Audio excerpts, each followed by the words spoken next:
La ilaha illallah Muhammadun Rasulullah alaihi salatullah wa alihi wal ahibbah.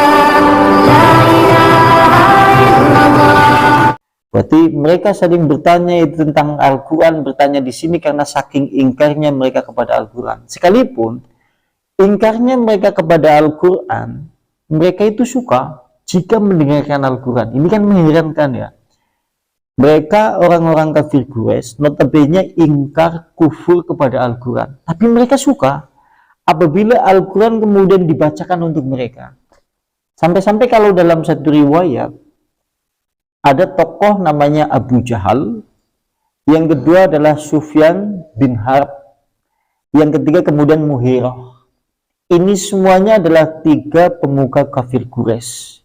Tiga tokoh ini, Abu Jahal, Mughirah, Sufyan, tiga tokoh ini adalah semuanya pemuka Quraisy yang menentang Rasulullah, yang ingkar kepada Al-Quran. Tetapi dalam kenyataannya, malam-malam yang gelap, mereka bertiga itu bersembunyi masing-masing di pojok rumah Rasulullah. Satu sebelah pojok sana, satu sebelah pojok sana, satu sebelah sana. Kenapa kemudian mereka mendatangi malam-malam di rumah Rasulullah? Hanya demi memperdengarkan Al-Quran yang dibaca oleh Rasulullah. Kenapa kemudian dia memilih malam yang gelap? Karena takut ada pemuka Quraisy yang tahu apa yang mereka lakukan. Sehingga mereka memilih malam pergi ke rumah Nabi hanya untuk mendengarkan Al-Quran yang dibaca oleh Rasulullah. Tapi tatkala kemudian mereka masing-masing setelah puas mendengarkan bacaan yang dibacakan oleh Rasulullah, mereka mundur. Yang satu mundur, yang satu mundur. Akhirnya mereka kemudian bertiga bertabrakan tubuh. Akhirnya orang bertiga ini saling kemudian tabrakan tubuh. Akhirnya mereka saling menuduh. Kamu pengikut Muhammad, kamu beriman kepada Muhammad. Satu dengan yang lain saling menuduh. Akhirnya mereka saling memusuhi. Dan akhirnya mereka sepakat mengambil perjanjian. Semenjak malam itu mereka berjanji tidak akan memperdengarkan Al-Quran lagi. Kata mereka seperti itu, perjanjian itu telah disepakati oleh mereka bertiga. Tapi ternyata begitu satu malam berlalu setelah perjanjian itu, 2 malam juga berlalu, 3 malam berlalu, maka malam berikutnya mereka masing-masing memiliki pemikiran yang sama di dalam hati mereka. Kalau seandainya nanti aku keluar dari rumah memperdengarkan Al-Quran Muhammad, mereka kawanku tidak tahu. Yang satunya juga berpikir seperti itu. Nanti kalau aku keluar dari rumah memperdengarkan bacaan Al-Quran yang dibaca Muhammad, temanku juga tidak tahu. Akhirnya tiga orang seperti ini memiliki pemikiran yang sama, jam yang sama. Dan mereka akhirnya keluar sama pula, mengambil jalan berbeda. Masing-masing ambil posisi di rumah Rasulullah dalam waktu malam yang gelap. Dan sama kejadiannya, akhirnya di pertigaan setelah mereka puas mendengarkan bacaan Rasulullah, di simpang jalan setelah mereka puas mereka bertemu. Ketiganya, akhirnya mereka saling menuduh, dan mereka sejatinya di dalam hati meyakini bahwasannya apa yang dibaca Muhammad itu bukan syair. Itu bahasa yang tinggi, itu bahasa yang menyakiti tapi mereka tidak sakit. Bahasa itu seringkali kemudian mengatakan dengan bahasa yang kasar kepada pemuka-pemuka Quraisy, tapi mereka kemudian tidak merasa disakiti. Itu kesaksian dari orang-orang kafir Quraisy. Gue wong kafir Quraisy, nek dewek sing aku beriman, mendengarkan Al-Quran saja lucu-lucu bro. Dia mau kuliah apa berarti? Iya kan ya, wong pemuka Quraisy ngasih seperti itu, coba direwangi malam-malam coba. Artinya kalau satu saat orang, jadi kalau kita berpikirlah, orang malam-malam kan enaknya tidur. Kan ya, apalagi cuacanya dingin, kemudian malam enaknya kan tidur. Dia mau meluangkan waktu keluar rumah untuk memperdengarkan Al-Quran. Itu menunjukkan dia berarti sangat suka terhadap Al-Quran. Karena tidak mungkin dia kemudian mengorbankan tubuhnya tidak diistirahatkan pada malam yang gelap, hanya untuk sesuatu, berarti sesuatu itu memang dicintai oleh mereka. Karena mereka pada dasarnya memang suka terhadap Al-Quran. Makanya kemudian di sini disinggung, mereka diantaranya adalah Al-Quran yang mereka ingkari, sehingga mereka saling bertanya. Ini kalau menurut Mujahid. Kemudian berikutnya, Wal adharu al awalu likaulihi. Yang lebih jelas atau yang lebih benar menurut pendapat Ibnu Katsir di kitab ini, maka pendapat yang mengarah kepada hari kiamat. Karena penerjemahan di dalam terjemahan kan diartikan mereka saling bertanya. Tentang apakah mereka saling bertanya? Yaitu mereka bertanya terhadap peristiwa yang besar, maksudnya adalah hari kiamat. Itu yang diikuti banyak ahli tafsir. Sekalipun ada perkataan Mujahid yang dimaksud an-nabul azim, yaitu Al-Quran. Itu seperti itu. Dan berikutnya, alladzi hum fihi mukhtalifuna. Alladzi yang hum mereka orang-orang kafir Quraisy, fihi di dalamnya, mukhtalifuna saling berselisih. Yakni annasu fihi ala kaulaini, maka manusia pada dasarnya terhadap hari kiamat, terhadap Al-Quran, nanti akan terpecah menjadi dua kelompok besar. Kalau kita melihat hari kiamat, kalau kita melihat kemudian Al-Quran, maka nanti akan membagi manusia menjadi bagian dua. Satu mukminun, yang kedua kafirun. Satu mukminun, yang kedua kafirun. Kita tahulah, sehingga yang namanya iman memiliki rukun iman, diantaranya adalah rukun kepada hari akhir. Orang yang kafir notabene berarti orang yang tidak percaya kepada hari kiamat. Dan kita tahu yang namanya orang percaya kepada hari kiamat berarti dia ucapkan dengan lisannya, dia yakini dengan hatinya, dia buktikan dengan amalan perbuatannya yang mengarah untuk bekal kehidupan setelah mati. Ini yang disebut dengan orang yang percaya kepada hari kiamat. Artinya kalau suatu saat ada orang yang mengaku percaya kepada hari kiamat tapi hanya di lisan saja, hati juga meyakini tapi amalannya tidak mengikuti apa yang diucapkan dari lisannya dan diyakini dalam hati, mereka bukan orang beriman. Itu seperti yang disyaratkan di dalam Al-Quran. Karena wong zaman siki, wong sing ora ibadah sekalipun percaya kok kambi sing jenengane peristiwa rangkaian hari kiamat. Oh iya ya, yang jenengane wong urip suwe-suwe ya tua, suwe-suwe ya mati, nek mati ora digawa. Kan bagi bisa ngomong kabeh ya. Sing ibadah ataupun tidak beribadah, semuanya sama seperti itu. Lantas bagaimana orang yang dihukumi dia ingkar kepada Al-Quran? Ya seperti itu, dia ucapkan dengan lisannya, dia yakini dengan hatinya, tapi dia tidak buktikan dengan perbuatannya. Logikanya, nek anak bocah ngomong, aku bocah sekolah nang SMP siji, bendina nganggo seragam, dheweke ngene ngucap ya nyong bocah sekolah SMP siji. Ning dina Senin tekan Setu sebulan setahun ora tau nang sekolahan. Sekolah itu.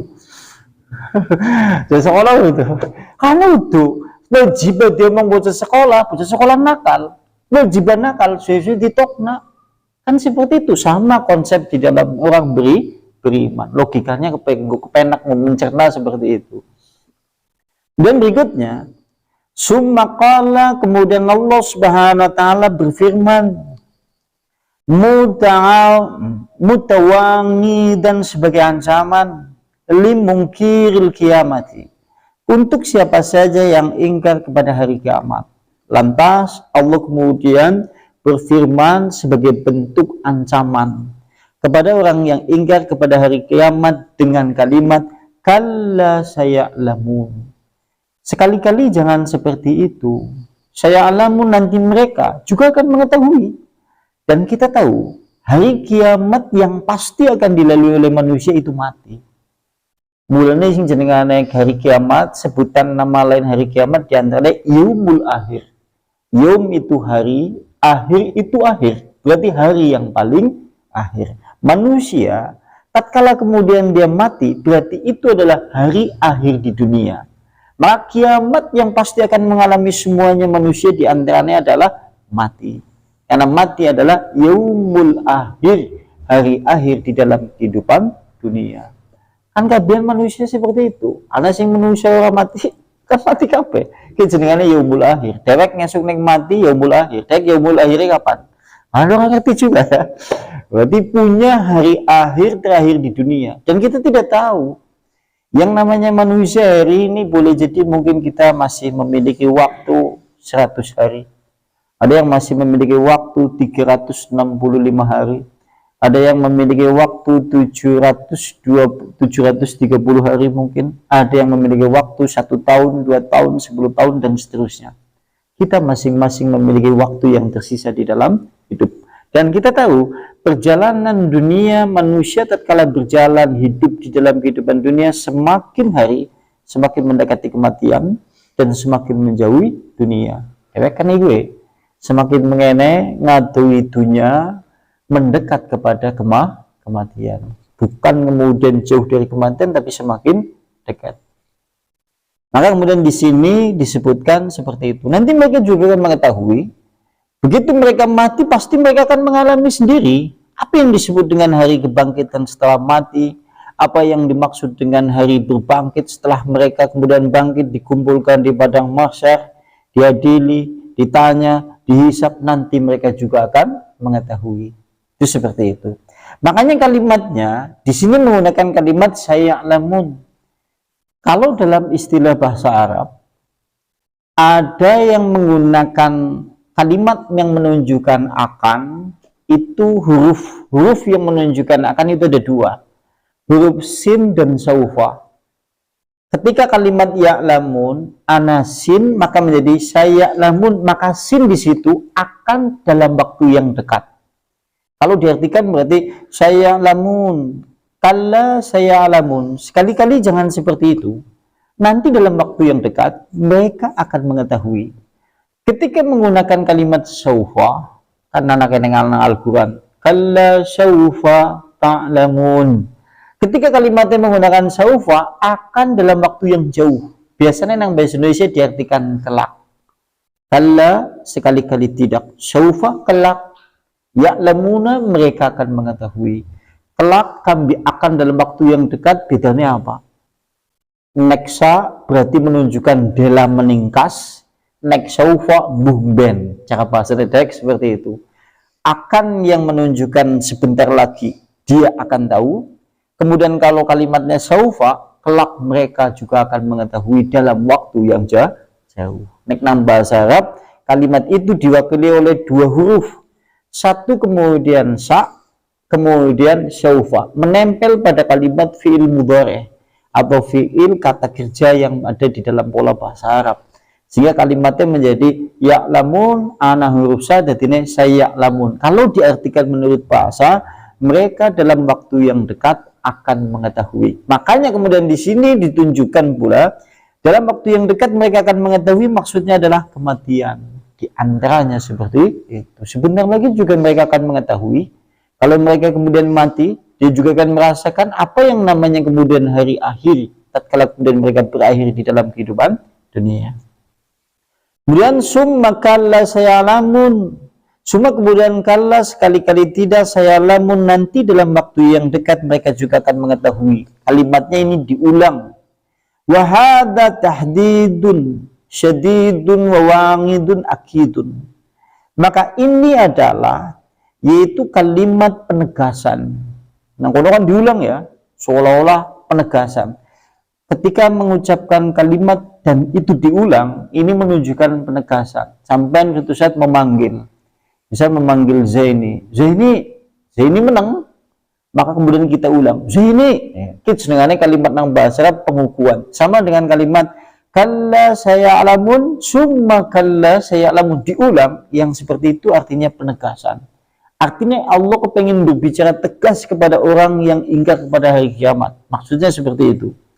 Sehingga ini sekaligus juga adalah ketegasan, sekaligus ancaman. Sekaligus ancaman. Sampai kalau suatu saat mengancam orang, satu kali wong ora wedi, nang sampean kan dipilih nih dengan nada yang lebih keras. Sama dengan kalimat dalam konteks bahasa Arab di dalam kalimat ini.